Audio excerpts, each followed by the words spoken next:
Hello everyone.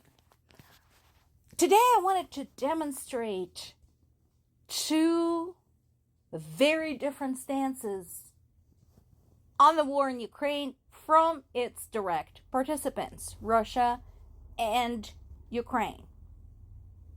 Both stances have some support from various parties.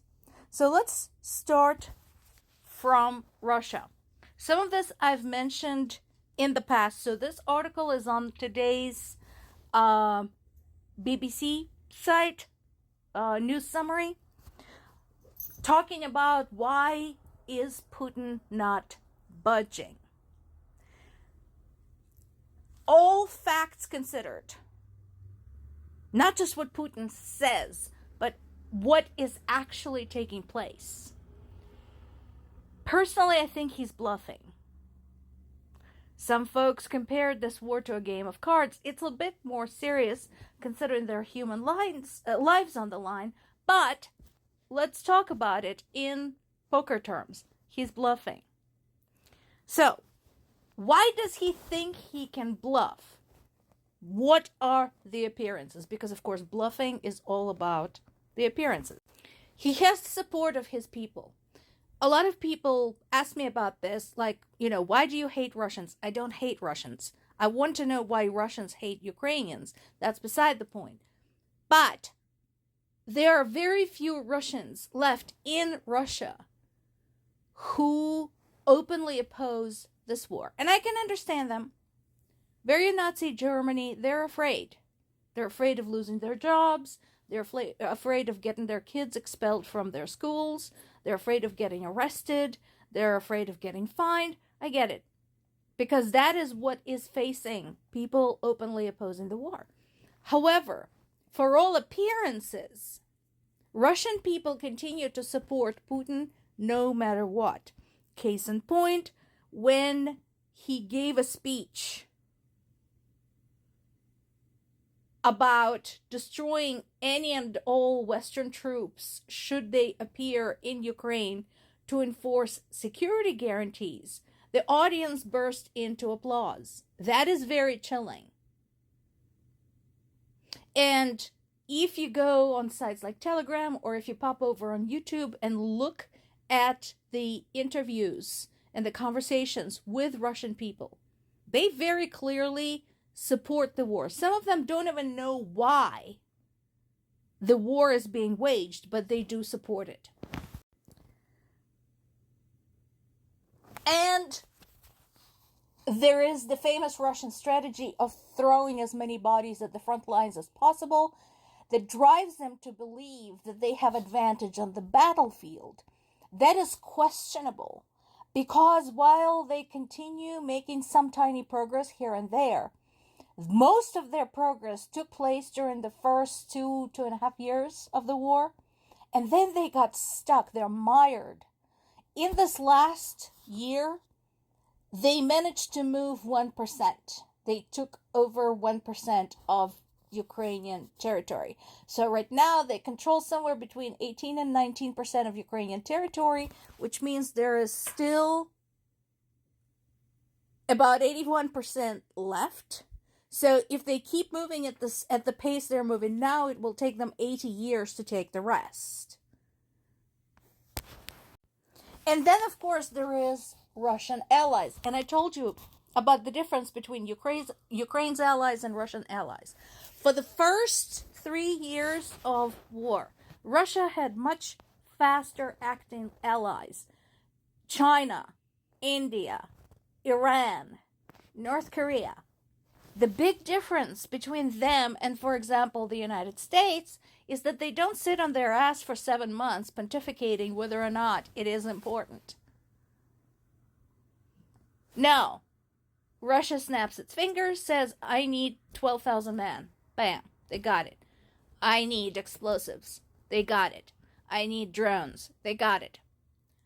So, but, of course, all of that comes with a price tag. Russia's allies are allies only as long as Russia has something to trade. The primary thing being oil.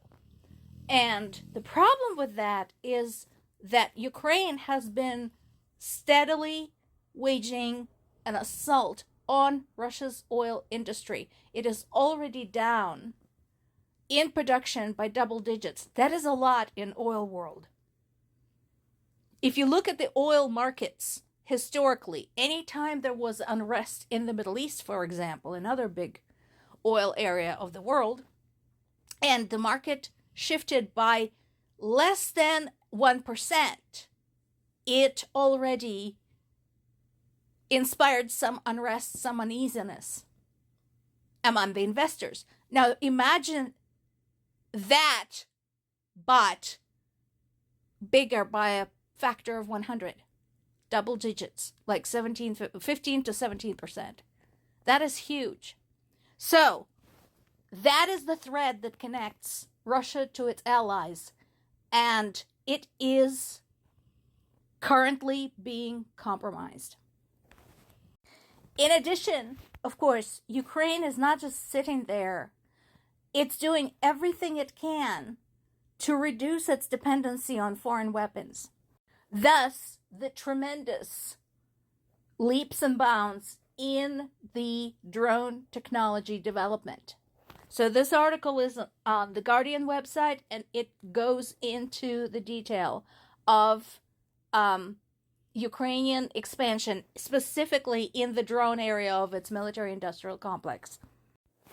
And talking about how far they've come since the homemade drones they used initially in the beginning of war.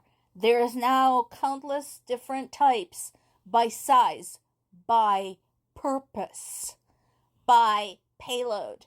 So all of that comes together to create a whole different kind of warfare. And we talked about some of this in the past. Russia's infantry advantage numbers is being combated by these. This is Ukraine's termite drones. This is the land-going drones. So these are specifically designed to give some respite to the troops on the ground.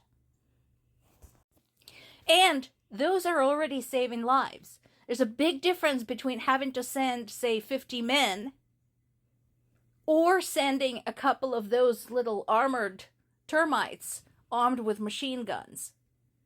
Termites can be replaced and or repaired. Much easier than human beings. Worth it. Finally, there is this article in the Kyiv Post today, and this is an op-ed. I get it. Yes, this is just one guy's opinion. And he is basically in the same camp as Adam Kinzinger, talking about the fact that people continue to underestimate Ukraine and its position in the war, focusing too much on Putin's antics and showmanship. He does point out that the West still hasn't caught on, that what Ukraine has done and continues to do is truly unprecedented, because Russia as an opponent is legendary in historic terms. So the fact that Ukraine, a much smaller country, is putting up not just a token, but a real fight is unique and amazing in and of itself. But also, he points out that difference between Russia's theoretical assets, we just talked about that, and what they actually have, and the problem with their current progress in their war technology and manufacturing. What we just mentioned, Ukraine's focus on manufacturing weapons of its own, so that the next time they don't have to ask anybody permission to use weapons against Russia. My weapons, my choice. The focused approach of avoiding targeting civilians at all costs and focusing on Russia's oil and military industry, all of it matters. And I agree with this gentleman. Putin is afraid, and that's why he's bluffing. More to come.